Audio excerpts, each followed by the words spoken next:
Hello friend and dear student, आज की video में देखेंगे फार्माकोलॉजी चैप्टर 1 पार्ट 2। चलिए देखते हैं। आप लोगों को जो भी मैं टॉपिक पढ़ाऊंगा वो सिलेबस के अकॉर्डिंग ही रहेगा, सिलेबस से बाहर नहीं रहेगा और इम्पॉर्टेंट भी रहेगा। ये आपका ये route of administration of drug, ये बहुत ही इम्पॉर्टेंट टॉपिक है। आप लोग इसको अच्छे से पढ़िएगा। चलिए देखते हैं। आप लोग मेरे साथ नोट्स को प्रिपेयर करते रहना, क्योंकि आपको एग्जाम में पढ़ने में हेल्प मिलेगी। Route of administration of drug. Introduction है, वह रास्ते या वह रूट जिनके द्वारा हम ड्रग को बॉडी के अंदर पहुंचाते हैं रूट ऑफ एडमिनिस्ट्रेशन कहलाते हैं। इसका इंट्रोडक्शन होगा, ठीक है। चलिए देखते हैं इसका क्लासिफिकेशन क्या है। Classification of route of administration of drug. चलिए देखते हैं। पहला सिस्टेमिक है। सिस्टेमिक से फिर इंटेरल और पैरेंटल। इंटेरल में हमारा आता है ओरल रूट, सबलिंगुअल रूट और रेक्टल रूट। और इसमें आता है पैरेंटल। पैरेंटल में हमारे 2 टाइप के आते हैं, जिसमें इंजेक्शन होता है, एक इनहेलेशनल होता है। इंजेक्शन में आता है intravenous, intramuscular, subcutaneous, intra articular और इंट्राडर्मल, और इसमें इनहेलेशन आता है। और इधर लोकल में आता है, जो लोकल एरिया में अप्लाई किया जाता है वो आते हैं। टॉपिकल में आते हैं, जैसे ऑप्थेल्मिक हो गया और एवरिकुलर हो गया। चलिए आगे देखते हैं। अब इसका पूरा एक एक करके डिफाइन करके पढ़ना है, एडवांटेजेस और डिसएडवांटेजेस। आगे देखते हैं हम लोग। इंटेरल रूट। ड्रग को बॉडी के अंदर कई तरीके से एडमिनिस्ट्रेट किया जाता है, जिसमें से एक इंटेरल रूट होता है। यह ड्रग एडमिनिस्ट्रेट करने का सबसे सस्ता रूट होता है। Tablet, capsule, emulsion, gel, etc। अब आता है हमारा ओरल रूट। चलिए ओरल रूट देखते हैं क्या होता है। ऐसी ड्रग जो माउथ कैविटी से वाटर या मिल्क के साथ एडमिनिस्ट्रेट किया जाता है ओरल रूट कहलाता है। चलिए आगे देखते हैं इसका एडवांटेजेस। ओरल रूट से ड्रग लेने के क्या फ़ायदे हैं, चलिए देखते हैं। पहला नंबर, ड्रग एडमिनिस्ट्रेशन के लिए यह रूट सेफ होता है। मतलब ओरल रूट से ड्रग लेने के लिए यह रूट बहुत सेफ होता है। अगला नंबर, ड्रग को बॉडी के अंदर एडमिनिस्टर करने के लिए कोई स्पेशल स्किल की ज़रूरत नहीं होती है। मतलब ड्रग को ओरल रूट से लेने के लिए किसी स्पेशल आदमी की ज़रूरत नहीं होती। इसको आसानी से खुद ही पर्सन ले सकता है। यह बहुत आसान रूट होता है। मतलब यह बहुत आसान ओरल रूट जो है से ड्रग लेने के लिए बहुत आसान रूट होता है। ये इसमें से कोई भी आसानी से ले सकता है ड्रग। ओरल रूट में एडवर्स इफेक्ट एंड रिएक्शन का खतरा बहुत कम होता है। ओरल रूट से ड्रग लेने के बाद जो है इसका एडवर्स इफेक्ट या रिएक्शन के खतरा बहुत कम होता है। अगला देखते हैं। ओरल रूट के द्वारा जो ड्रग ली जाती है उसको स्टेरिलाइजेशन की ज़रूरत नहीं होती है। मतलब जो ओरल रूट के द्वारा जो ड्रग ली जाती हैं उनको स्टेरिलाइजेशन एक प्रोसेस होती है, उसको करने की कोई आवश्यकता नहीं होती है उन ड्रग्स में। चलिए आगे देखते हैं। ओरल रूट के द्वारा लार्ज अमाउंट में ड्रग को ले सकते हैं। ओरल रूट के द्वारा जो है हम लोग लार्ज अमाउंट में ड्रग को ले सकते हैं।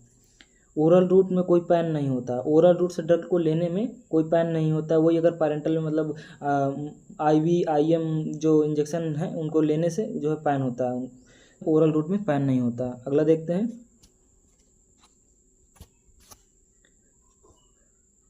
ओरल रूट के द्वारा ली जाने वाली ड्रग सस्ती होती हैं। ओरल रूट से जो ड्रग ली जाती हैं वो सस्ती होती हैं। चलिए अब देखते हैं इसका डिसएडवांटेजेस। मतलब ओरल रूट से ड्रग लेने से क्या मतलब नुकसान हो सकते हैं, चलिए देखते हैं। चलिए पहला नंबर देखते हैं। इसका एक्शन स्लो होता है, क्योंकि इनको जब ओरल रूट के द्वारा ली जाती हैं ये हमारे स्टोमक में जाकर पहले डिजॉल्व होती हैं, फिर उसके बाद एब्जॉर्ब होती हैं और फिर ब्लड में डिस्ट्रीब्यूट होती हैं, फिर अपना एक्शन शो करती हैं, इसलिए इनका एक्शन स्लो होता है। चलिए आगे देखते हैं। इमरजेंसी कंडीशन में यह रूट यूज़फुल नहीं है। मतलब इमरजेंसी कंडीशन में यह रूट जो है यूज़फुल नहीं है, क्योंकि इमरजेंसी कंडीशन में मतलब पर्सन को बहुत इमरजेंसी वाली ड्रग देने होता है, तो वो अगर देर में काम करेगी तो पर्सन को डेथ भी हो सकती है। इसलिए इमरजेंसी कंडीशन में इन ड्रग्स को ओरल रूट के द्वारा नहीं दिया जाता है। इस रूट में अनकॉन्शियस एंड अनकोऑपरेटिव पेशेंट के लिए यूज़फुल नहीं है। मतलब ओरल रूट के द्वारा जो है अनकॉन्शियस एंड अनकोऑपरेटिव पेशेंट को मतलब ड्रग नहीं दिया जा सकता है, इसलिए ये यूज़फुल नहीं होता उन लोगों के लिए। जिस पेशेंट को ड्रग को एडमिनिस्टर करते ही वोमिटिंग आ जा रही हो उसके लिए यूज़फुल नहीं है। मतलब जो पेशेंट जो है ड्रग खाता है और उसको तुरंत वोमिटिंग हो जा रही है तो इसके लिए वह यूज़फुल नहीं। उसके लिए IM में या IV में जो है पैरेंटल रूट में मतलब इंजेक्शन देने की ज़रूरत होती है, इसलिए। अगला देखते हैं हम लोग। पेशेंट को जीआईटी में फूड प्रेजेंट होने से ड्रग के एब्जॉर्प्शन में इंटरफेयर कर सकता है। पेशेंट के जो है जैसे मतलब कोई फूड खाया है तो फूड अगर प्रेजेंट है जीआईटी में तो उसकी वजह से ड्रग का एब्जॉर्प्शन में इंटरफेयर कर सकता है, जिससे उसका एब्जॉर्प्शन ड्रग का नहीं हो पाएगा तो इफेक्ट कम हो जाएगा। ओरल रूट के द्वारा ड्रग लेने से जीआईटी में इरिटेशन होने लग सकती है। ओरल रूट के द्वारा ड्रग लेने से कुछ ड्रग्स को जो है हमारी जीआईटी में जो है इरिटेशन मतलब जलन होने लगती है। आगे देखते हैं सबलिंगुअल रूट। सबलिंगुअल रूट क्या होता है चलिए देखते हैं। इस रूट में टेबलेट को टंग का मतलब जीभ के नीचे रखते हैं और यह माउथ कैविटी के अंदर ही डिसॉल्व हो जाती है। यह माउथ के अंदर ही डिसॉल्व हो जाती है, जिससे एक्टिव इंग्रेडिएंट एब्जॉर्ब होकर सबलिंगुअल म्यूकस मेम्ब्रेन के द्वारा डायरेक्ट ब्लड सर्कुलेशन में पहुंच जाता है। मतलब जो एक्टिव इंग्रेडिएंट होता है वो एब्जॉर्ब होकर सबलिंगुअल मेम्ब्रेन के द्वारा हमारे ब्लड सर्कुलेशन में पहुंच जाता है और अपना इफेक्ट शो करता है। चलिए आगे देखते हैं। Example of drug isoprenaline tablet used in bronchial asthma. जो ब्रोंचियल अस्थमा जो होता है उसमें यूज़ किया जाता है। और glyceryl trinitrate used angina pectoris. चलिए इसके एडवांटेजेस देखते हैं। पहला है ड्रग फास्ट एक्शन शो करती है। जो सबलिंगुअल रूट के द्वारा ड्रग ली जाती है वो फास्ट एक्शन शो करती हैं। इसमें ड्रग को आसानी से ले सकते हैं, मतलब इसमें जो है ड्रग को बहुत आसानी से ले सकते हैं। इस रूट में कोई पैन नहीं होता। इस रूट में ड्रग को लेने से सबलिंगुअल रूट के द्वारा जो ड्रग ली जाती है उनमें से कोई पैन नहीं होता। इस ड्रग को लेने के लिए किसी स्पेशल स्किल की ज़रूरत नहीं होती है, मतलब किसी के सुपरविजन या फार्मासिस्ट ये जैसे पैरेंटल रूट में लगाने के लिए एक लोग की ज़रूरत होती है, जिसको अकेला पर्सन ले सकता है। चलिए आगे देखते हैं डिसएडवांटेजेस क्या है इसका। Disadvantages of sublingual route. इस रूट से ड्रग को लॉन्ग टाइम तक नहीं लिया जा सकता, मतलब सबलिंगुअल रूट के द्वारा ड्रग को लॉन्ग टाइम तक नहीं लिया जा सकता है। अगला है कुछ ड्रग ऐसी होती हैं जो सबलिंगुअल रूट के द्वारा लेने से बकल म्यूकस में जो है इरिटेशन जलन होने लगती है, इसलिए नहीं ले सकते हैं। चलिए आगे देखते हैं। वो ड्रग जिनका मॉलिक्यूलर वेट ज़्यादा होता है वो एब्जॉर्ब नहीं हो पाते हैं। सबलिंगुअल रूट के द्वारा जो ड्रग ली जाती हैं कुछ ड्रग का मॉलिक्यूलर वेट ज़्यादा होता है, इसलिए वो एब्जॉर्ब नहीं हो पाते हैं। अगला है unpleasant distasteful and irritation drug को इस रूट से नहीं लेना चाहिए। अब हमारा आता है पैरेंटल रूट। पैरेंटल रूट क्या होता है चलिए देखते हैं। ऐसी ड्रग जो डायरेक्ट ब्लड स्ट्रीम में दी जाती हैं वो पैरेंटल रूट में आती हैं। जैसे मतलब हम लोग जैसे ओरल रूट के लेते हैं तो ये हमारे पहले स्टोमक में जाती है, फिर डिजॉल्व होती है, फिर उसके बाद आगे होता है। तो इसलिए जो पैरेंटल रूट से ड्रग लेते हैं वो हमारे डायरेक्ट हमारे ब्लड स्ट्रीम में जाती हैं। जैसे इंट्रामस्कुलर आई और इंट्रावेनस हो गया, सबकुटेनियस हो गया, ये हमारे ब्लड में जाती हैं, तो उसके बाद फिर एक्शन शो करती हैं। चलिए देखते हैं आगे। Advantages of parenteral route. यह फास्ट एक्शन शो करता है। जो मतलब पैरेंटल रूट के द्वारा जो ड्रग ली जाती हैं वो फास्ट एक्शन शो करती हैं। वो ड्रग जो ओरल रूट से लेने से स्टमक में इरिटेशन करती हैं उनको पैरेंटल रूट से ले सकते हैं। जो वो ड्रग जो ओरल रूट के द्वारा लेने से मतलब पेट में जलन इरिटेशन होने लगती है उन ड्रग्स को हम पैरेंटल रूट से ले सकते हैं, IV IM रूट से ले सकते हैं। चलिए अगला देखते हैं। किसी पेशेंट को वोमिटिंग एंड डायरिया हो रही है तो पैरेंटल रूट से ड्रग को देते हैं। जैसे कोई पेशेंट है ओरल रूट से लेने से उसको वोमिटिंग या डायरिया होने लगती है तो उस पेशेंट को जो है पैरेंटल रूट से ड्रग दे सकते हैं। ऐसे पेशेंट जो अनकॉन्शियस एंड इनकोऑपरेटिव हैं उनके लिए यूज़फुल है। मतलब जो पेशेंट बेहोश होते हैं या उठ के दवा नहीं ले सकते हैं, नहीं खा पाते हैं, उनके लिए यह बहुत यूज़फुल होता है।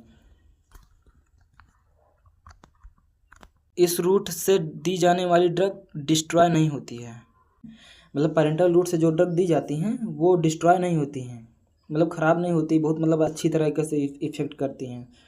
इमरजेंसी कंडीशन में यह रूट यूज़फुल होता है। जो मतलब इमरजेंसी कंडीशन होती है, जैसे कोई किसी पेशेंट को चेस्ट पेन होने लगता है, वो एंजाइना हो गया या अदर जैसे हार्ट अटैक हो गया, हार्ट फेलियर हो गया, तो उस कंडीशन में ये रूट बहुत यूज़फुल होता है। क्योंकि उस टाइम जो है ओरल रूट से ड्रग देने पर वो थोड़ा देर में काम करेगी, इसलिए पैरेंटल रूट में ड्रग को दिया जाता है। अगला देखते हैं।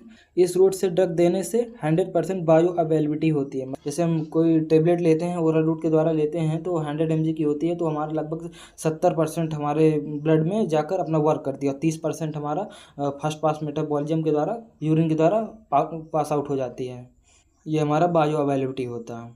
इस पैरेंटल रूट में जो है इसका 100% बायो अवेलेबिलिटी होता है। आगे देखते हैं, वो ड्रग जो जीआईटी के द्वारा आसानी से एब्जॉर्ब नहीं हो पाती हैं उनको पैरेंटल रूट से दिया जाता है। वो ड्रग जो ओरल रूट के द्वारा लेने पर जो है उनका एब्जॉर्प्शन आसानी से नहीं हो पाता है, उनको पैरेंटल रूट से दिया जा सकता है। चलिए अब देखते हैं हम लोग डिसएडवांटेजेस ऑफ पैरेंटल रूट, इसके क्या नुकसान है पैरेंटल रूट से। पहला नंबर है, पैरेंटल रूट से ड्रग एडमिनिस्टर करने के लिए स्किलफुल पर्सन होना चाहिए। मतलब पैरेंटल रूट से जो ड्रग एडमिनिस्टर की जा रही है उसके लिए स्किलफुल जो है, जिसको नॉलेज हो, मतलब पैरेंटल रूट में ड्रग को देने, जैसे आईएम हो गया, आईवी, से मतलब ड्रग को देने के एडमिनिस्टर करने के लिए स्किलफुल पर्सन का होना बहुत ज़रूरी है। दूसरा नंबर देखते हैं, पैरेंटल रूट में ड्रग जहाँ से एडमिनिस्टर की जाती है वहाँ से पैन होने लगता है। मतलब जो जैसे कोई ड्रग आईएम या आईवी दी जाती है या सबकुटेनियस दिया जाता है, इंट्राडर्मल दिया जाता है, तो वहाँ पे जो है दर्द होने लगता है, पैन होने लगता है। चलिए आगे देखते हैं, इस रूट में पर्सन खुद से ड्रग एडमिनिस्टर नहीं कर सकता। मतलब पैरेंटल रूट में जो है पर्सन खुद अपने हाथ से ड्रग को एडमिनिस्टर नहीं कर सकता है, इसके लिए स्किलफुल पर्सन की ज़रूरत पड़ती है। सीरेंज एंड निडिल को स्टेरिलाइजेशन किया जाता है। सीरेंज जो होता है, सीरेंज जो है और निडल को स्टेरिलाइजेशन किया जाता है, मतलब बहुत हीट के द्वारा तैयार किया जाता है इसको, मतलब किसी पेशेंट को जो है नुकसान ना हो। इस रूट में ड्रग ब्लड सर्कुलेशन में एब्जॉर्ब हो गई तो एडवर्स इफेक्ट ईजिली कंट्रोल नहीं होते। इस मतलब जो है पैरेंटल रूट से जो ड्रग दी जाती हैं वो हमारे अगर ब्लड स्ट्रीम में पहुंच गई या ब्लड सर्कुलेशन में पहुंच गई तो उनको जो उनका एडवर्स इफेक्ट होता है वो कंट्रोल करना आसान नहीं होता। मतलब एडवर्स इफेक्ट आसानी से उनका कंट्रोल नहीं होता है। चलिए आगे देखते हैं, इंट्राडर्मल रूट। इंट्राडर्मल रूट क्या होता है, चलिए देखते हैं। इस रूट में ड्रग को स्किन के डर्मिस लेयर में एडमिनिस्ट्रेट किया जाता है। जो हमारी स्किन की डर्मिस लेयर है उसमें एडमिनिस्ट्रेट किया जाता है, और इस रूट में स्मॉल क्वांटिटी में ड्रग को एडमिनिस्ट्रेट किया जाता है और इंजेक्शन पेनफुल होता है। जो इंजेक्शन होता है, जो लगाया जाता है इंजेक्शन, वो पेनफुल भी होता है। और इसमें बहुत स्मॉल क्वांटिटी में लगाते हैं, लार्ज क्वांटिटी में नहीं लगाते हैं कि 5 ml या 7 ml 3 ml ऐसे नहीं लगाते हैं। ठीक है, आगे देखते हैं, नोट है देखते हैं इसका। इस रूट का यूज ड्रग एलर्जी को चेक करने के लिए यूज किया जाता है, जैसे पेनिसिलिन इंजेक्शन हो गया। आगे देखते हैं, बीसीजी और स्मॉल पॉक्स की वैक्सीन भी इंट्राडर्मल रूट से एडमिनिस्ट्रेट किया जाता है। बीसीजी जो वैक्सीन होती हैं और स्मॉल पॉक्स की जो वैक्सीन होती हैं वो इंट्राडर्मल रूट से एडमिनिस्ट्रेट किया जाता है। चलिए आगे देखते हैं, इंट्रामस्कुलर रूट। इस रूट में ड्रग को डायरेक्टली मस्कुलर टिश्यूज में एडमिनिस्ट्रेट किया जाता है। इंजेक्शन को 90 डिग्री एंगल पर एडमिनिस्ट्रेट किया जाता है। जो इंजेक्शन होता है उसको मसल्स में जो है 90 डिग्री में मतलब एडमिनिस्ट्रेट किया जाता है। चलिए एडवांटेजेस देखते हैं इसका क्या है। पहला नंबर इसका, सस्पेंशन व इंसॉल्युबल ऑयल इंजेक्शन को इस रूट से आसानी से एडमिनिस्ट्रेट करते हैं। वे ड्रग जो इस रूट से दी जाती हैं वो जमा हो जाती हैं और धीरे धीरे रिलीज होती रहती हैं और लॉन्ग टाइम तक एक्शन शो करती हैं। चलिए इसका डिसएडवांटेजेस देखते हैं, इसका क्या है। सीरेंज एंड निडल को स्टेरिलाइजेशन करना पड़ता है। मतलब सीरेंज और निडल जो होती है इसको बहुत स्टेरिलाइजेशन प्रोसेस के द्वारा हीट करके तैयार किया जाता है, नहीं तो लोगों को मतलब इससे इन्फेक्शन भी हो सकता है। चलिए आगे देखते हैं, स्किल पर्सन की ज़रूरत होती है। इसमें जो है स्किलफुल जो पर्सन होता है उसकी ज़रूरत होती है एडमिनिस्टर करने के लिए। इस रूट के द्वारा पेशेंट को पैन होता है। इस रूट से ड्रग को एडमिनिस्टर करने से पेशेंट को पैन भी होता है। इस रूट से कुछ ड्रग इरिटेशन भी कर सकती हैं। इस रूट में 10 ml से ज़्यादा एडमिनिस्टर नहीं किया जा सकता। मतलब इंट्रामस्कुलर को 10 ml से ज़्यादा इंजेक्शन एडमिनिस्टर नहीं किया जा सकता है। अगला आता है हमारा इंट्रावेनस रूट। इंट्रावेनस रूट क्या होता है, इस रूट में ड्रग को डायरेक्टली ब्लड वेसल्स में इंजेक्ट करते हैं जिससे ड्रग जाते ही एक्शन शो करता है। इसकी बायोअवेलेबिलिटी 100% होती है। एडवांटेजेस इसके देखते हैं। पहला नंबर इसका, ड्रग देते ही एक्शन शो होने लगते हैं। इमरजेंसी में यह रूट बहुत इफेक्टिव होता है। इमरजेंसी कंडीशंस में इन रूट का बहुत ज़्यादा यूज़ किया जाता है, बहुत इफेक्टिव होता है, फास्ट एक्शन शो करता है ना। इस रूट में ड्रग का 100% एब्जॉर्प्शन, मतलब बायोअवेलेबिलिटी इसकी 100% होती है और एब्जॉर्प्शन 100% होता है। इस रूट में लार्ज अमाउंट में ड्रग को दे सकते हैं। मतलब आईवी मतलब इंट्रावेनस रूट से ड्रग को लार्ज अमाउंट में भी दे सकते हैं। एग्जाम्पल जैसे नॉर्मल सलाइन सोल्यूशन के साथ भी दे सकते हैं। नॉर्मल सलाइन सोल्यूशन जो होता है ना, NS DNS वो ड्रग जो आईएम रूट में पेन एंड इरिटेशन काउज करती हैं उनको इस रूट से दिया जा सकता है। जो ड्रग मतलब आईएम रूट से देने में इरिटेशन या पेन होने लगता है उनको आईवी रूट से थोड़ा मतलब कम प्रॉब्लम होगी, इसलिए आईवी रूट से दे सकते हैं। चलिए इसका डिसएडवांटेजेस देखते हैं। डिसएडवांटेजेस ऑफ इंट्रावेनस रूट, चलिए देखते हैं क्या होता है। पहला नंबर है इसका, पेशेंट अपने आप की मेडिकेशन नहीं कर सकता। इसमें पेशेंट जो है अपने आप से मेडिकेशन नहीं कर सकता है। पेशेंट को आईवी लगाते समय वेनस से बाहर इंजेक्शन लग सकता है, मतलब जो है पेशेंट को आईवी इंजेक्शन लगाते समय वेनस जो वेन्स हमारी नस है नसों से बाहर इंजेक्शन लग सकता है। सिरेंज एंड निडल को स्टेरिलाइजेशन करना ज़रूरी होता है, मतलब सिरेंज जो है निडल इसको स्टेरिलाइजेशन करना बहुत ज़रूरी होता है। ड्रग एडमिनिस्टर करने के लिए स्किलफुल पर्सन होना चाहिए, मतलब ड्रग एडमिनिस्टर करने के लिए स्किलफुल पर्सन फार्मासिस्ट, नर्स या ऑथर जो स्टाफ हैं जो हॉस्पिटल में वर्क करते हैं उनका होना बहुत ज़रूरी होता है। इनहेलेशन रूट क्या होता है, चलिए देखते हैं। इस रूट में ड्रग को गैस के फॉर्म में इनहेल किया जाता है, मतलब जो ड्रग होती है उसको नाक से हम इनहेल करते हैं, वो गैस के फॉर्म में होती है। एग्जाम्पल में जैसे देखते हैं, आइसोप्रेनालिन स्प्रे को ब्रोंचियल अस्थमा के लिए यूज़ करते हैं। जनरल एनेस्थेसिया के लिए भी इस रूट का यूज़ करते हैं। जनरल एनेस्थेसिया मतलब पूरी बॉडी को सुन्न करने के लिए इस रूट का यूज़ करते हैं। चलिए देखते हैं इस रूट के फ़ायदे क्या होते हैं, एडवांटेजेस। इस रूट के द्वारा ड्रग का एब्जॉर्प्शन बहुत फास्ट होता है, बहुत फास्ट एक्शन शो करता है। इसको इमरजेंसी कंडीशन में ज़्यादा यूज़ किया जाता है, मतलब इसको इमरजेंसी कंडीशन में बहुत यूज़ किया जाता है। डिसएडवांटेजेस देखते हैं क्या होता है, मतलब इससे नुकसान क्या होते हैं, चलिए देखते हैं। यह हार्ट के लिए डेंजरस हो सकता है। इस रूट से ड्रग को लेने के लिए एक मशीन लेना पड़ता है, जैसे आटोमीजर हो गया और नेबुलाइजर हो गया, जिनके द्वारा ड्रग को नाक के द्वारा इनहेल किया जाता है। अगला टॉपिक देखते हैं हम लोग, लोकल रूट क्या होता है। इस रूट में ड्रग को बॉडी के स्पेसिफिक सरफेस एरिया पर लगाया जाता है। टॉपिकल एजेंट का अर्थ होता है कि बॉडी के जिस भी एरिया में लगाया जाए वहीं पर एक्शन शो करे। जैसे कोई पैन वाली, जैसे ओमनीजेल आप लोगों ने देखा होगा, ओमनीजेल को हम जहाँ पे लगाते हैं वहीं पर उसका एक्शन शो करता है और वहाँ पे उस पैन को कम कर देता है, तो ये हमारा लोकल रूट होता है। एग्जाम्पल में जैसे है ऑइंटमेंट, क्रीम, ड्रॉप भी होता है। एडवांटेजेस ऑफ लोकल रूट, पहला नंबर है इस रूट से ड्रग को आसानी से एडमिनिस्ट्रेट किया जा सकता है। इस रूट से ड्रग को बहुत ही आसानी से एडमिनिस्ट्रेट किया जा सकता है। इस रूट से एडवर्स इफेक्ट के बहुत कम चांसेस होते हैं, मतलब जो ड्रग के रिएक्शंस के एडवर्स इफेक्ट जो होते हैं उनके मतलब बहुत कम चांसेस होते हैं। इस रूट में कोई स्पेशल स्किल एंड मशीन की ज़रूरत नहीं होती है, मतलब स्पेशल किसी तरह की स्किल की ज़रूरत नहीं होती है और किसी तरह की मशीन की भी ज़रूरत नहीं होती है। आगे देखते हैं disadvantages of local route.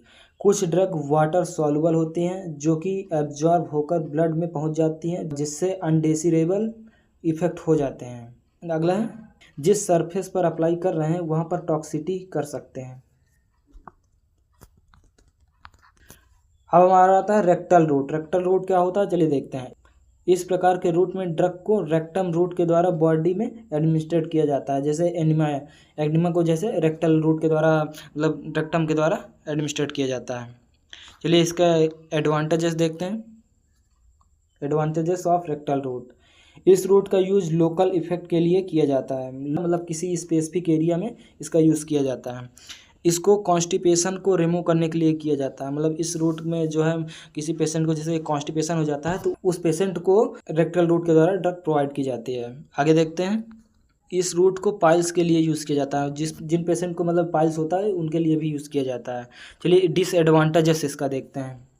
Disadvantages of rectal route, इस रूट को पेशेंट लाइक नहीं करते हैं, मतलब इस रूट को जो है पेशेंट जो है पसंद नहीं करते, कहते हैं मतलब ये कैसा रूट है, इसमें कैसे ड्रग को प्रोवाइड करते हैं, अच्छा नहीं होता ना, देखने के उन लोगों को ख़राब लगता है। इसलिए कुछ ड्रग रेक्टम में इरिटेशन क्रिएट कर देती हैं, मतलब जलन कर देती हैं, किसी तरह की पैन होने लगता है, जलन होने लगता है, अदर भी खुजली भी होने लग सकती है। आगे देखते हैं इस रूट में ड्रग का पूरी तरह से एब्जॉर्प्शन नहीं हो पाता है।